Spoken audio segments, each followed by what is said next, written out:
Boon and the Punishment. Dark was the night and weird the atmosphere. It rained from time to time. Flashes of lightning revealed fearful faces. The mourning of jackals was interrupted by eerie laughter from the unearthly creatures. But King Vikram did not divert a bit. He climbed the ancient tree once again and brought the corpse down.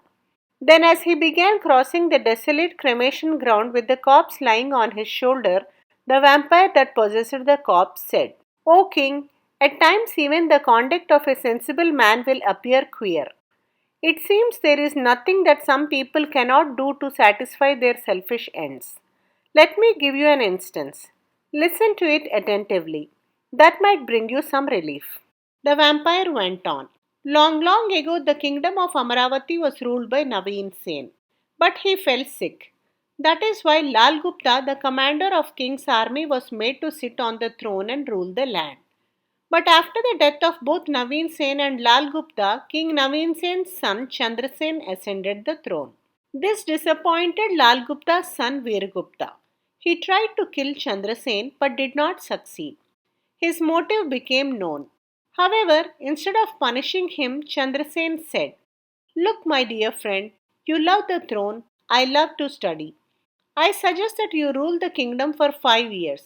Let me spend that period in Varanasi devoting myself to gathering knowledge. But you must promise to rule in peace and restore the kingdom to me on my return." "Thank you, O noble prince. I promise to rule peacefully and restore the kingdom to you on your return," said Viragupta. Chandrasen left for Varanasi. Viragupta became the king. The king of Mohanpur had a daughter named Manimala. She was both beautiful and gifted. Her father arranged for her Swayamvara. Invitations were sent to a number of princes. Unfortunately, Virgupta did not receive any invitation. He was annoyed. "Why has Mohanpur ignored me?" he asked his minister. "My lord, the king of Mohanpur desires his daughter to be a queen. He knows very well that your tenure as king will last only a few more years. Why then should he invite you?" replied the minister. "I shall teach him a lesson. Prepare our army. I shall lead the march against Mohanpur," said Virgupta angrily. "My lord, please do not forget the fact that you have promised to rule peacefully," reminded the minister. But Virgupta paid no heed to the minister's advice. He sent a messenger to the court of Mohanpur along with his picture and a message that he ought to be invited for the Swayamvara. Otherwise, he would attack and destroy Mohanpur. The king of Mohanpur flung Virgupta's picture away and tore his letter to pieces. Virgupta's emissary returned to his master humiliated. Virgupta declared war against Mohanpur. The king of Mohanpur sent messengers to the princes who had been earlier invited by him, saying that the one who would behead Viragupta would marry Manimala. Several princes headed towards Amaravati with their armies, each one eager to behead Viragupta. Spies carried the news of the impending attack on Amaravati to Prince Chandrasen at Varanasi. He at once set out for Amaravati. He climbed to the top of the castle and observed how hordes of soldiers were heading towards his castle from different directions, led by various princes. Viragupta too came up and had a view of the invading armies. He was trembling with fear. As soon as the invading princes reached the castle wall, Prince Chandrasen struck Viragupta with his sword. Viragupta's head rolled down from the roof. When the princes saw that Viragupta had already been beheaded by someone, they went away. Chandrasen produced Viragupta's head before the king of Mohanpur.